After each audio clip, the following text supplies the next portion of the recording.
Number 2, he says value is everything. The business that provides the most value wins. Hello, beautifuls. My name is Giselle, co-host of the Strong Self-Worth podcast and founder and CEO of the Create app, an app created specifically for content creators. So if that's you, make sure you follow us on Instagram. All of the updates should be coming on there. The app should be launching in early November. Super excited for that project. So thank you for your support. But today's video, we're going to talk about the top 2 business experts that I'm using to start my business. So if that's something that you're interested in, make sure you subscribe and let's get right into it. And those top 2 business people happen to be married. I'm talking about Alex Hormozi and Leila Hormozi. If you are thinking of starting a business and leading a business, Alex will teach you how to start a business. Leila will teach you how to run a business. So let's get right into it. So Alex Hormozi is the author of $100 Million Leads as well as $100 Million Offers. He will teach you the skills that you need to create a multi-million dollar business, giving you strategies based on the basics, and he will teach you how to scale your business. I personally have not read $100 Million Leads yet, but I did find this summary online. Basically, number 1, leads are your number 1 priority. It's about volume and marketing. So for example, if you are putting 100 leads out there and from those leads, you only get 2 conversions, AKA 2 buyers, your conversion rate is 2%. And if you're trying to raise your conversion rate, you might need more advertising, more marketing, and more leads, which means you need more volume per hour. So if you are reaching 100 people an hour, now you're gonna have to try to reach 200 people an hour. And in the books, he talks about that there's different types of advertising and marketing. You can have free and organic marketing, which is what I'm doing right now for my Create app. I'm making YouTube channels about the behind the scenes and what it takes to build an app and just sharing what I'm learning in business with you guys. You can also do paid, of course, which is paid ads, you paid influencers, you pay people to talk about your product. And then you have earned advertising, which is like going on the news, getting featured on Forbes, which is a dream of mine. I really would love to be on Forbes 30 under 30. Like, sign me up. But also being featured on blogs or podcasts. And luckily I have my own podcast, so I'm gonna be featured on the Strong Sunflowers later on so I can share like where the Create app come from. Number 2, he says value is everything. The business that provides the most value wins. And this mindset reminds me of The Go-Giver. If you haven't read that book, 10 out of 10 recommend if you are starting a business. And the number 1 thing that I got from The Go-Giver was, if you're creating a business, make sure that you give more than you take. Number 3, is your free stuff too expensive? Is the free stuff that you're giving, A, giving too much value to the point that they don't need your stuff because they can figure it out on their own? 2, you're creating this free, but it's costing you so much time, effort, and money, and it's not giving you any returns because you're not giving value, and ultimately leading to no conversion rates. Another thing that Alex Hormozi talks about was creating a personal brand. He created multiple multi-million dollar companies from acquisition.com to Gym Launch, which he sold for almost $50 million.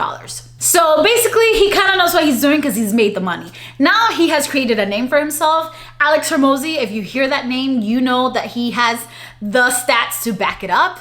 So one of the things that you talked about is creating a personal brand. I think that's what I'm doing with this YouTube. I am creating a personal brand so people can see who I am behind the Create app. Like, how did this app come to be? Like, I'm not just this rich, hand-me-down, spoon-fed baby. Like, I'm just like you. I've been hustling, and it's possible for people like us to reach success, even if it's in tech.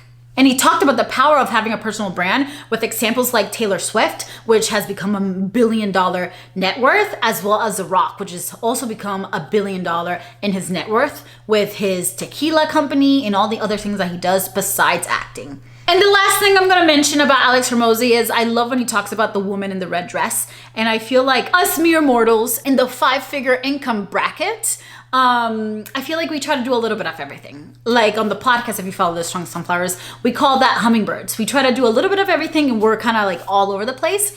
And he talked about how at the beginning, that's how he was in business. And he lost everything because he was doing that. Sometimes the more money you want to make, the more narrow you have to get. So I've been personally trying to keep that up when starting this business, and so many ideas come up, but hey, let's focus on this, let's launch with this, and then after this, let's see what we should add, and let's see what we don't even need to think about.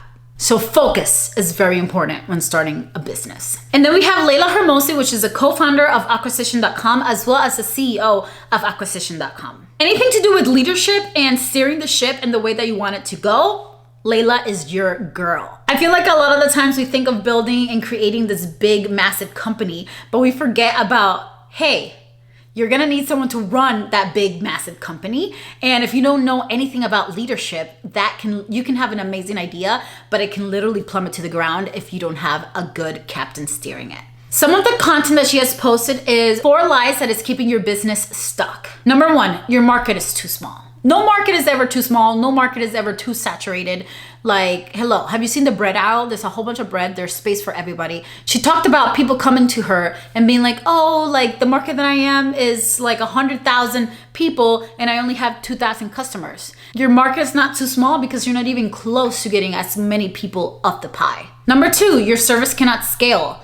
That's a lie. Any service can scale, and usually it takes a little bit of imagination.